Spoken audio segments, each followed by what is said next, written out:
I'll start with something light before we get to the meat of it. Sveika to Yoma. One of the questions that Achronim discuss is why don't we have 9 days of Chanukah? Every Yom Tov we know that in Chutz La'aretz we have an extra day because we didn't know when they were gonna. When the Rosh Chodesh was determined based on the sighting of the new moon with kosher witnesses, etc., and the places that were in diaspora, the places that were far, didn't know when the first of the month was, so you don't know when the 25th of Kislev is. So you don't know when we should have a 9th day of Chanukah. Yeah, sounds like a reasonable question. So anyway, any answers? By the time it gets to the 8th day, we already know. It's not like we're waiting for somebody to tell us. Oh, very good. There's a concept called shluchei. There's a question of shluchei Tishrei and shluchei Nisan. That means, as soon as they would announce what day Rosh Chodesh was, so they would start spreading the word. So originally they would spread it with the fires, but then the Tzedekим got involved, so they had to send out messengers. Now the messengers could travel, but they couldn't travel on Shabbos or on Yom Tov. So there were places that by Pesach they only did 1 day, because by the time the 15th of the month came, they knew when Rosh Chodesh Nisan was. But for Sukkot, because you have the extra day of Yom Kippur and Rosh Hashanah, that they were not able to travel, so for Sukkot they had to do 2 days, because they didn't know by the time 15th of the month what time it was. So some Achronim suggest that's why we don't have Sveika Yom for Chanukah, because by the time it came the 25th of the month, and certainly by the time it came the 8th day of Chanukah, everybody already knew when Rosh Chodesh was in the previous month. So that's one of the answers given. Now, there's a number of other answers given. We won't go through all of them, but some of the nice ones. But very good, Shmuley.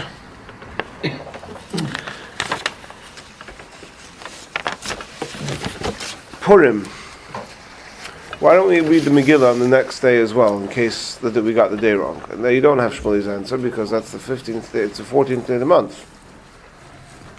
So why don't you read it again on the 15th? In the walled cities, they used to read it the next day. Oh, so that's it. In the walled cities, Purim is the next day. So you should say, in Chicago, we should read the Megillah on the 14th and the 15th. And in I don't know where, in Istanbul or whatever other places, might be Mukaf Chayma, or in the diaspora, they should read it on the 15th and the 16th. So the Mordechai says that the reason we don't do it is because the pasuk says v'lo yaver. If anybody in the beginning of Masechtas Megillah, the Mishnah says, and the Gemara discusses this, that at least in theory it doesn't apply nowadays, but at least in theory, in the olden days, it was possible under certain circumstances for people to have read the Megillah earlier than the 14th. If they lived in places in the villages where there was no one to read the Megillah, and there was a Monday and Thursday before, which was the time when everyone went into the city, so that was the time to read the Megillah. This halacha doesn't apply pretty much nowadays. But so the Gemara discusses how do we know this, and the Gemara says. The Gemara learns it out from Psukim. The Megillah says Bizman Nehem in the plural, so it means you have to add more days than just the 14th and the 15th, which are explicitly spelled out in the Megillah. So the Gemara says, well, if you're adding more days, why don't you add afterwards? Why are you telling me that you could read the Megillah under those circumstances on the 11th, 12th, and 13th of Adar for the few days leading up to Purim? Why don't you say for the few days post Purim, for the 16th, 17th, and 18th of Adar? And the Gemara answers, "V'lo yaver." The pasuk says in the Megillah that these are the days of Purim, v'lo yaver, not to pass. So on the one hand, we have a pasuk that tells us to add days. On the other hand, we have a pasuk that tells us not to pass. What that means is that we don't pass. We don't go past the 14th and the 15th of Adar, and we have to add the days prior to Purim. Says the Mordechai, that's why you don't read the Megillah again in Chutz La'aretz on the 15th of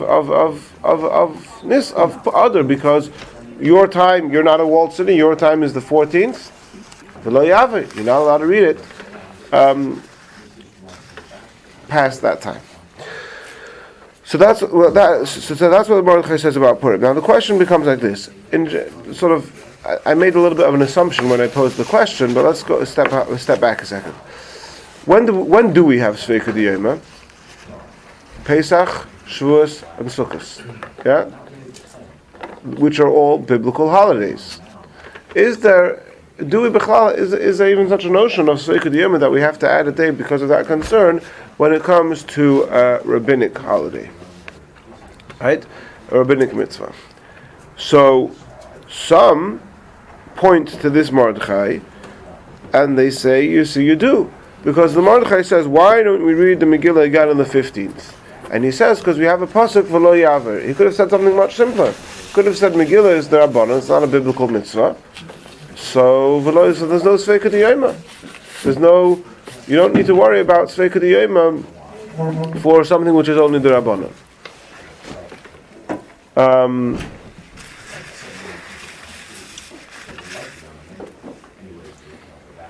So from the fact that the Mordechai doesn't say that, and he needs this thing of v'lo yaver, it would seem to imply that absent of v'lo yaver, we do have to concern ourselves with Sveika Diyoma for our rabbinic mitzvah. Is everyone with me? Yes? Because of his argument. Right. So if we do have to concern ourselves with Sveika Diyoma for the Rabbanon, then the question remains on Chanukah, why don't we have an extra day of Chanukah? Right? For which Shmuley gave the answer that by then we already have the Shluchim. However, it's not so simple that the two are comparable, because is Purim really a D'Rabbanon? Is the status of the mitzvah of Megillah really only Midrabbanon? Perhaps it's Midivrei Kabbalah. In other words, it's obviously not a biblical mitzvah. It's not one of the 613 mitzvahs. But because it's Midivrei Kabbalah, it's part of Scripture. It's part of the 24 Kisei HaKodesh. So perhaps it has a status as Divrei Kabbalah. And this has other ramifications. If somebody, forget about the next day. What if on the day of Purim you heard the Megillah but you're not sure that you heard all the words? Do you have to hear it again? So you're in doubt. It's a suffix. It's a doubt. So do you have to be machmir? Do you have to be stringent? Or can you be mekel? So if it's just a regular D'Rabbanon rabbinic mitzvah, then in the case of doubt, perhaps you could be lenient. But because Purim may be a status of Divrei Kabbalah, so therefore you have to be machmir. There are a number of rayos from the Gemara, however, that there is no need to do Sveika Diyoma for a D'Rabbanon, and I'll just touch on one of them.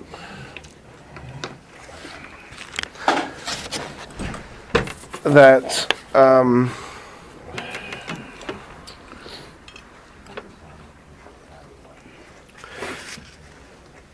from going back to Sukkot, right? So in Sukkot we have Sveika Diyoma. Sukkot finishes on this. Hoshana Rabbah is the last day of Sukkot. Shmini Atzeres is another holiday, and the mitzvah of what's the mitzvah that we do on Sukkot? We sukkah. We live in the sukkah. So because Shmini Atzeres, which is a new holiday, but actually today might be Hoshana Rabbah, because we don't know what day it is, right?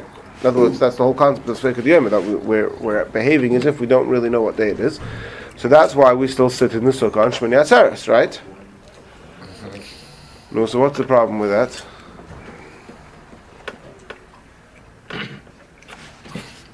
Go fast.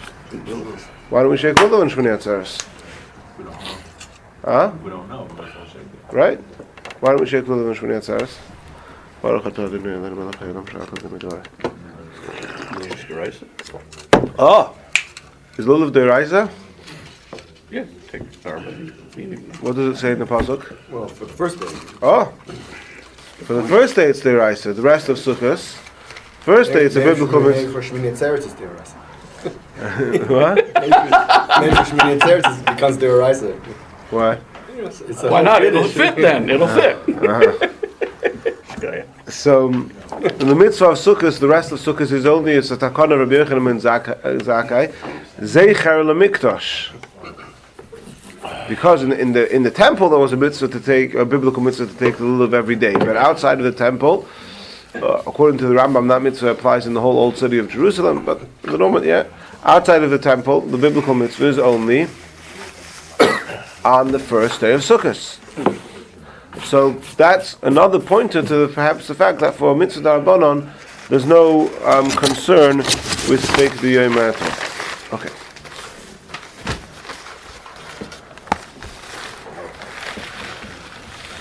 Now, so the subject for today, that was just sort of a prelude. The subject really for today's class is about where do we light the menorah? Inside, outside, by the window, by the door. So, again, there's much to be said about this, and I would like to, with Hashem's help, to try and synopsize just the basics of the sugya, and that we could understand the different approaches and where everyone is coming from, and the basis for the various minhagim.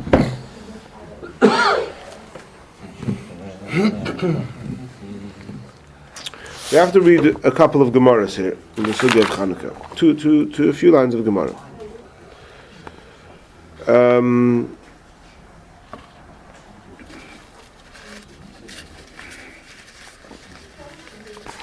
The Brisa says, "Mitzvasa mishatishka hachama." The mitzvah of the light the menorah is to light it after sunset. Ad shetich laregel minashuk, until there's nobody left on the street. What does it mean that you have to light it? This price is coming up in the context of a discussion of if the menorah gets extinguished, do you have to relight it? So the question, kafsa zakakla, kafsa in zakakla, we're not going to discuss it today. But the Gemara is attempting to bring this brisa as proof that if the candles go out, you do have to rekindle it, because it says you have to burn the menorah from sunset until the streets are empty. So that would imply that if at some point after sunset the candles go out, you have to rekindle it and make sure that it's still burning until there's no one left in the street. But do you have to say the bracha? Okay. We're not discussing kafsa in zakukla now. The halacha is that kafsa in zakukla, that you don't need to rekindle it, but the minhag is that you do rekindle it anyway, but without a bracha. But we don't want to get too sidetracked with it. Okay. And for the Gemara loy adlik madlik.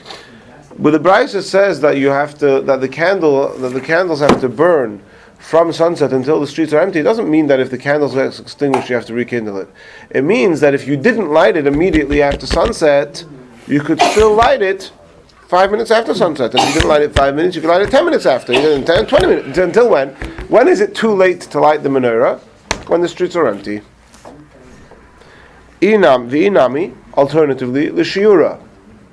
That you that the Brisa is telling me that it has to be from sunset till the streets are empty. It's not about when you light the menorah. That's not what we're talking about. We're talking about how much oil how much oil do you have to put in your menorah. You have to put enough. Let's say that time is half an hour. We know that half an hour. Let's say it's half an hour. You have to put oil that the candles will burn half an hour. You can light it whatever you want. We're not talking about when you should light it. We're talking about how much you have to light, how much fuel you need to put in the flame. Says Tosfos. So again, the Brisa says you have to.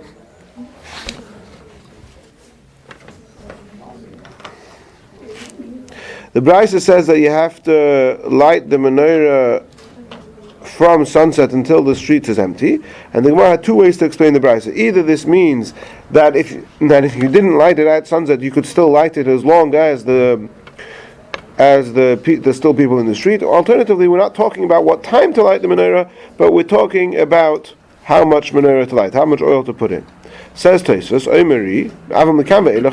according to the first answer, once there's no one left in the street, the time has passed. Yeah, let's say it's half an hour. Half an hour after sunset, it's too late. You can't light the menorah anymore because the streets are empty, which was the case then. So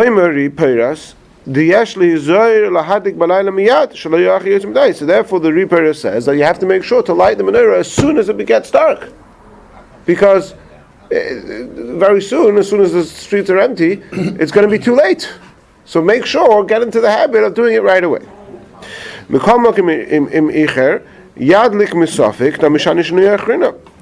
Nevertheless, if for whatever reason you didn't light it right away. You could still light the menorah later on in the evening, because you have the second answer, Mesophic, as a doubt. Why? Because you still have the second answer of the Gemara to rely on, that we're not talking here about when to light the menorah, we're talking about how much menorah to light. So according to the first answer of the Gemara, once the streets are empty, it's too late. According to the second answer, no, you can light whatever, you can light all night. You just have to make sure that you're going to burn enough oil for that time. It's half an hour you have to burn. You light the menorah at 11 o'clock at night, and just make sure it burns for half an hour. It has enough fuel to burn for half an hour. Again, yeah. Sorry. there's many side streets to go onto. I want to try and keep focused. It's a very good question. That's why I can't. If it was a quick answer, I would tell you to answer you. It's a very good question, and there's a lot of discussion about where the half hour comes from, and that's why there's no time to do it right now. Says the Reed that nowadays. So again, let's just read what Tosha said. Lachatchila, you have to light it right away, because according to the first answer of the Gemara, that's when you have to light it. But if you didn't, then you can light it later. Says the Reed, nowadays it doesn't matter. Nowadays you can light it whatever you want. Why? We light the menorah inside. So for us, the heker is only the heker means the symbolism, the recognition, the sign. And it's hard to translate. Yeah, is only for your family members. Because we light inside. So the whole reason to light right away is because according to the first answer of the Gemara, you have to light when there's people in the street. Yeah? But if you're lighting inside, and the people you're lighting for are your family members, so you can light whatever you want. So even Lachatchila you could light later at night. Okay? Now, we'll yet return to analyze this Tosfos and the practical ramifications. Let's continue to the next Gemara. Later on in the page, the Gemara says like this. The mitzvah of the menorah is to light it outside your house. It's a question with Machlekes Rashi Tosfos if it means in those days the norm was that they had a bunch of houses in a chutzner, in a courtyard, and then the courtyard open to the street. So you have to light it at the entrance from your house into the courtyard, and from the courtyard into the street. Okay. If you lived in a second floor, an attic, yeah, where the assumption is that you don't have your own door going to the street, so then you put it in the window facing or close to the public domain. Does this mean inside the window or outside the window? Okay, we'll see. In a time of danger, you put the menorah on your table, and that's enough. It's enough. It's good enough. So, originally, essentially the menorah has to be lit outside or by the window, but b'shas hasakona, in a time of danger, it's good enough to put it on the table. Now, what type of danger are we talking about? What type of danger could there be not to light the menorah outside? So, some understand that it was a sakana where there was a decree. There was a decree that you're not allowed to light the menorah. It was a decree against religion. And so, they had to, you couldn't light, it was dangerous. They had to light the menorah inside.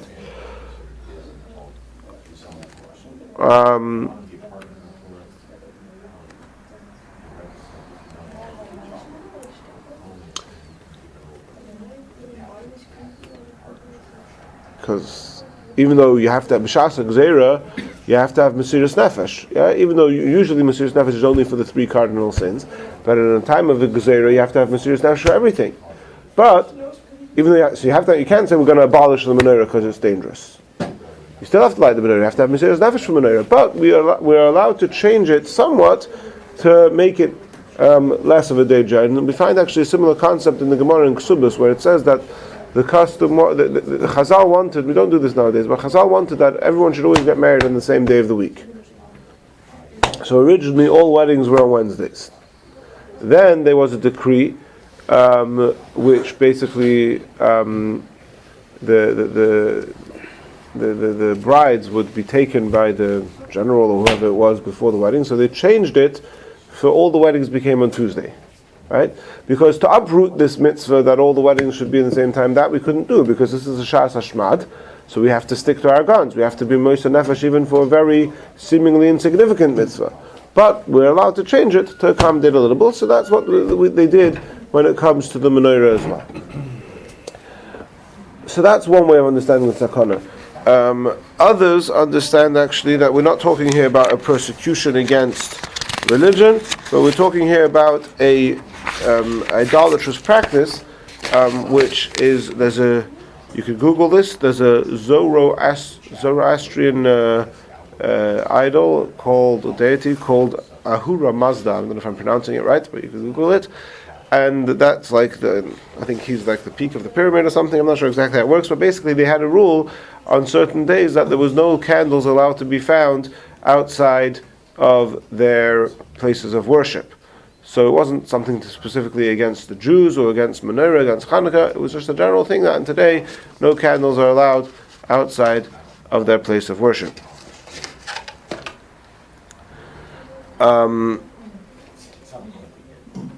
So during the time of this, now other Rishonim say that actually sakana doesn't dafka mean sakana. There could be all sorts of reasons why it's not a good idea to light outside. For example, if the climate is challenging, if it's very cold, if it's windy, right? So really, in most places, the only way to light outside is to do in a glass box, which itself has its own problems, because some poskim say that the glass box is no good. There's a number of reasons why the glass box may not be good. One reason is because this is really, if you want to get very firm, there's a whole question about whether or not when you see something through a glass, is that halachically considered seeing it?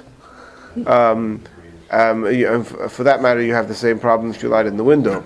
The normative approach is that seeing something through glass is okay, and it's a kula and a chumrah. In other words, let's say there would be something that you're not allowed to daven in front of, a not tznius thing, yeah?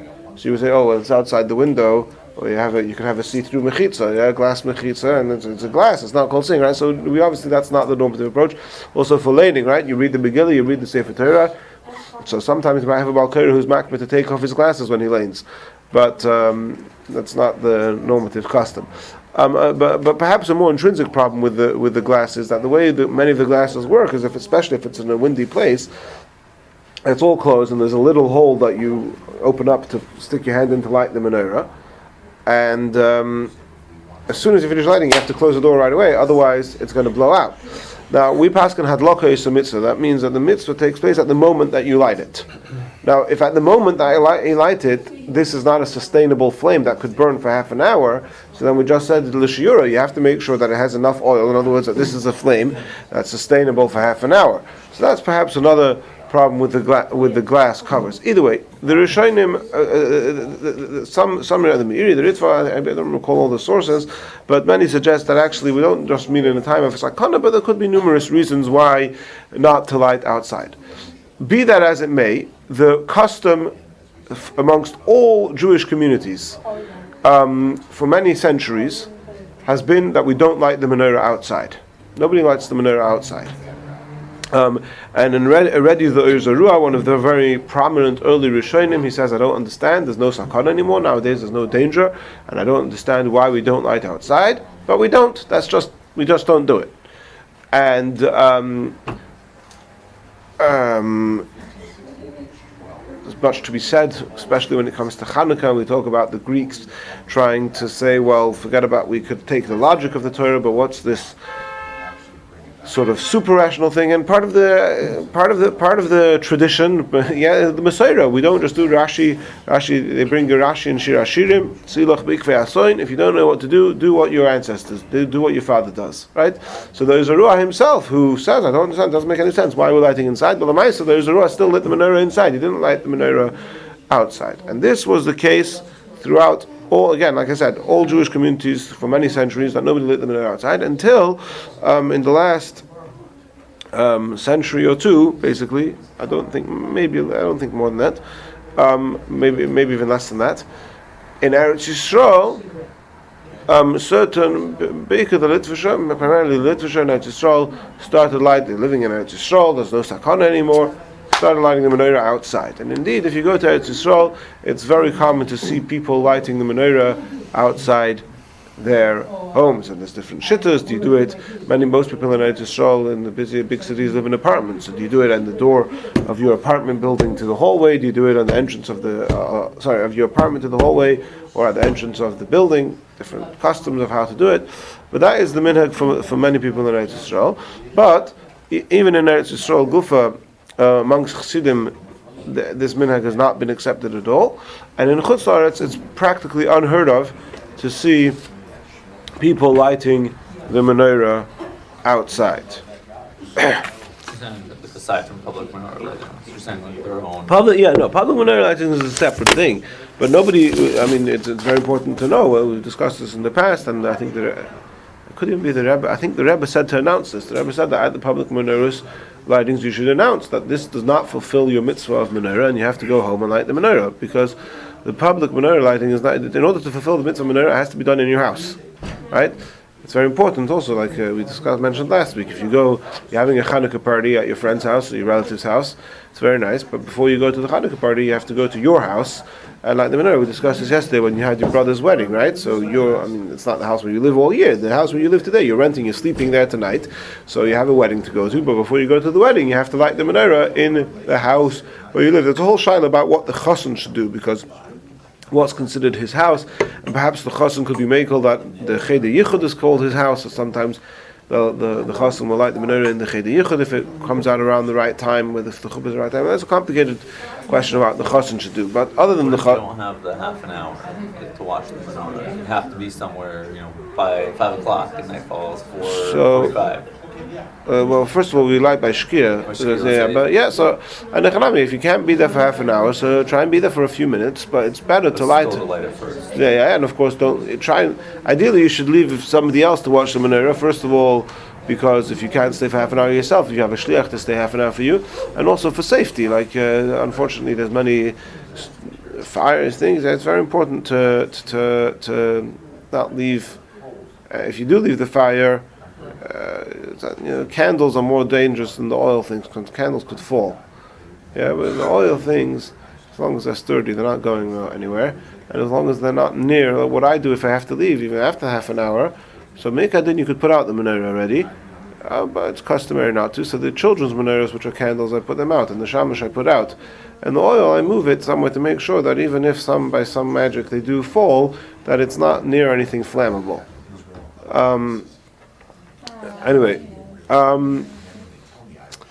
So what are we to make of this minhag? Only to light inside, even though there's no danger. Now,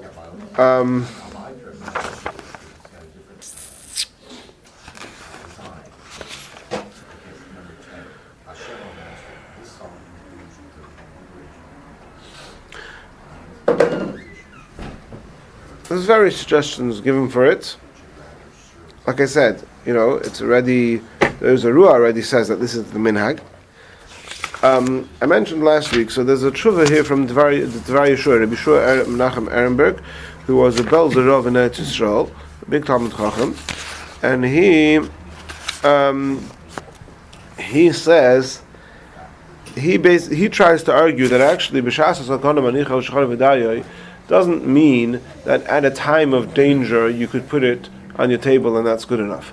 What that means is that because there came a time of danger, Chazal changed the takana. Just like by Ksubas we mentioned before, there used to be a takana that weddings have to be on Wednesday.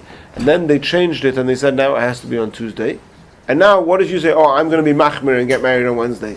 Sorry, the takana has changed. Now the takana is that you have to marry on Tuesday. So he wants to argue, and he bases this on Masechta Sofrim, which he argues was written much later, and there has a different wording than the Gemara. And you can see it's all these pages. It's a long tshuva,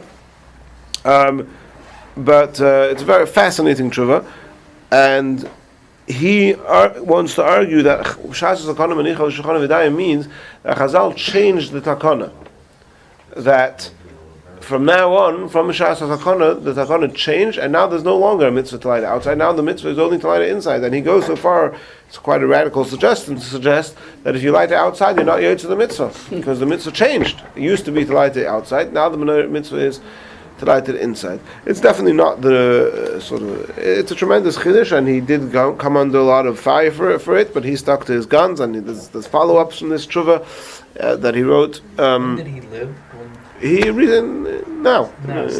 Yeah. No, he's not alive anymore. But I'm saying, in these tshuva, because in the 50s, 60s, 70s, I'm not sure exactly. Yeah. Now the truth is that one of the difficult things to understand about this is that we are all conditioned to believe that an intrinsic part of the mitzvah of menorah is Pirsumei Nisa. So, what use is there lighting the menorah inside if that's not going to have the Pirsumei Nisa that it's going to have outside? And indeed, especially for Chabad, where in the Maimorim it talks so much about how lighting the menorah outside and bringing the light into the dark of the night, and the Rabbi even more so pushed for public menorahs. So it seems to be a little bit of a strange thing. Now, actually, so there's a number of things to be said about that. First of all, the Rogachover already suggests that actually Pirsumei Nisa is not an intrinsic part of the mitzvah. In fact, I think he's basically suggesting that it's not part of the mitzvah at all anymore, because there's the concept. The Gemara says that Batla Megillas Tanis. That means Megillas Tanis. There's a whole bunch of days in the year that are special days. Some of them are fast days. Some of them are celebratory days. But that Megillas Tanis, those laws were Batla. They were not perpetuated, with the exception of Chanukah and Purim. So the Rogachover says that it's true that Chanukah and Purim were not nullified, but it's only but the Pirsumei Nisa element of it was nullified. That's a tremendous chiddush. However, even without going as exotic as the Rogachover's understanding, already from the Gemara that we learned and the Tosafos that we learned, there is strong proof that the Pirsumei Nisa element to the public is not intrinsic to the mitzvah. Why? Because Tosafos says that it's clear from the Gemara in this Tosafos, that according to the second answer of the Gemara, that you can that you could light the menorah even after there's no one on the street, and with the shiur, the Bryce is just telling you how much oil to put. So even if there's no one left on the street, it's okay. Right? Later Tosafos says that we have a hekuf for bnei abayis for your family members. But even before that, Tosafos says even before you're lighting inside, you're lighting outside. So there's no hekel of bnei abayis. It's not about your family. It's only for the street. And even so, according to the second answer, it's okay to light it outside, even once the streets are empty, right? And this is indeed the halacha l'maisa. Even if somebody is in a desert island where there's no Jews or no people, even, he still has to light the menorah with a bracha. So clearly, we see from there that Pirsumei Nisa is not, at least that I should qualify that. Pirsumei Nisa for the street is not for the public is not, and even for your family is not intrinsic to the mitzvah. Even if somebody lives at home by himself and is going to be lighting inside, he's still here to the mitzvah. Now the truth is that this concept of Pirsumei Nisa is a little bit ambiguous, because the word Pirsumei means to publicize, right? However, so you would think it means publicize, it has to be on the billboards, it has to be outside. But actually, we find the same phrase Pirsumei Nisa is used with regards to Purim, to the Megillah, and the Megillah is certainly not something which is done in the street, and it doesn't even have to be done with a minyan, right? You can't. You're supposed to do the Megillah with a minyan, but certainly a person who's yotze the mitzvah 100% of Megillah, even if it's private. The Rambam, when he paraphrases the words Pirsumei Nisa, he translates it as Zikaron Hanes, remembering the miracle. So even though at face value we sort of think that Pesumei Nisa means to publicize it, but perhaps at least intrinsically at the bare minimum, Pesumei Nisa is not about publicity, it's about for yourself. There's a Karan Anes, you light the candles and it reminds you of the miracle. So even if there's no one in the street, or even if you're lighting at home and there's no one at home, where's the Pesumei Nisa? The answer is the Pesumei Nisa is for yourself. Yeah? And even though in Chassidus it talks about, by the way, the Arizal also used to light the menorah. It was everything is al pi Kabbalah. Yeah, the Arizal who used to light the menorah inside his house and not by the window, by the door inside his house, and so that's obviously a very strong. Probably the reason why Chassidim do it that way, and it's not just Chabad; it's virtually all Chassidim light inside. And I'll talk about the window in a minute, but there are also Kabbalistic or mystical reasons or deeper reasons why we shouldn't light outside. B'shas HaSakana is also a spiritual thing. That in the time of Golus, there's all sorts of reasons given.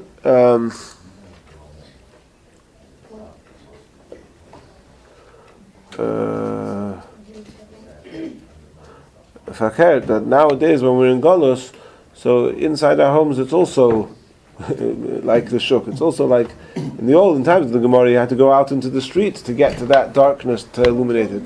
Nowadays we could find that darkness in the house. That's the Koshen Samagid says that. Others say different reasons. There's all sorts of you could find different reasons given.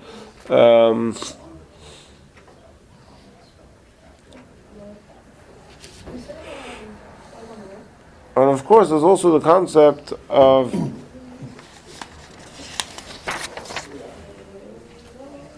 it's interesting because even though in Chabad we have all this emphasis on public menorahs and the Maimorim talk about Malchut, but the Rebbe spoke about and how the Rabbeim was dafke b'chashoy. That means the Chabad Rabbeim personally lighting the menorahs was dafke in private. In other Chassidic communities, the Rebbe comes to light the menorah in public in the shul, and thousands of Chassidim watch. You can find on YouTube videos of different Rebbes lighting the menorah. And in Lubavitch, it was never like that. The Rabbeim always lit the menorah privately. So it seems like there's some sort of contention when it comes to the mystical side of it. Do we want this to be all out there, and do we want this to be private? And the Chabad approach is both. So on the one hand, our personal menorah we light inside the house and not by the window, but at the same time, we go out and do public menorahs and all of that. There's also, we have to be careful, going back to the Zerua thing, that we actually mentioned this in the Alter Rebbe about, in the Gemara class, about davening Ma'ariv late, that whenever you change a custom to do things, quote unquote, more from or more chumrah than they've been doing in previous generations, you always have to address the question, does this infringe on the concept of being Moitzi Laz al HaRishonim, that you are sort of undermining or questioning the validity of your predecessor's practice, which is another thing. Now, hurry.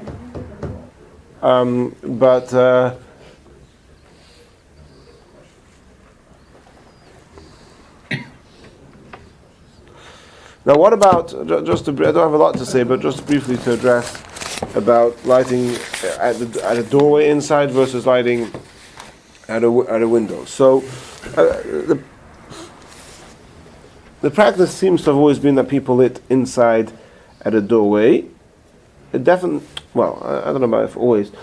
As I mentioned, I alluded to already before, someone argued that the whole concept of lighting by a window was to light outside the window. To light inside the window is neither here nor there.